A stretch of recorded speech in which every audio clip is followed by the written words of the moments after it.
ছিল? Police police police শাহজাহানের বাবার দম ছিল না বামফ্রন্টের সময় একজনাকার জমি হড়পে নিয়ে আর নোনা জল ঢুকিয়ে দিতে।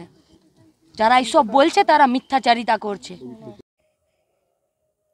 হ্যাঁ, এই ভাষাতেই ফুঁসে উঠলেন মীনাক্ষী মুখার্জি। ডিওয়াইএফআর এর রাজ্য সম্পাদক মীনাক্ষীকে এই প্রজন্মের শ্রেষ্ঠতম নেত্রী বলে মানা হচ্ছে। সাফল্যের সঙ্গে ইনসাফ যাত্রা ও ব্রিগেড ভরিয়ে রাতারাতি আলোচনার কেন্দ্রবিন্দুতে উঠে আসেন মীনাক্ষী মুখার্জি। মীনাক্ষী মানেই ঝাঁঝালো প্রতিক্রিয়া, মীনাক্ষী মানে সাধারণ মানুষের কণ্ঠস্বর। আজ সন্দেশখালী যাবার খবর পেয়ে তাকে আটকানোর জন্য পুলিশ মোতায়েন করা হয়েছিল বিভিন্ন জায়গায়, কিন্তু সকলের চোখে ধুলো দিয়ে গ্রামে ঢুকে পড়ে মীনাক্ষী প্রমাণ করলেন পুলিশ একটা বড় অপদার্থ।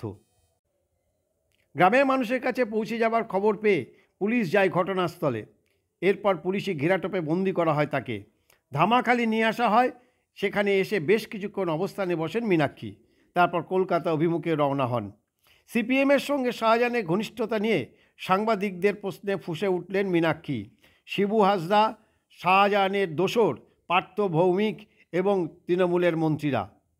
ভৌমিক এবং সুজিত বোস ভৌমিক সুজিত বোস শাহজাহানের দলের লোক, কিন্তু এরা জমি ফেরত দেবে বলে এসেছেন।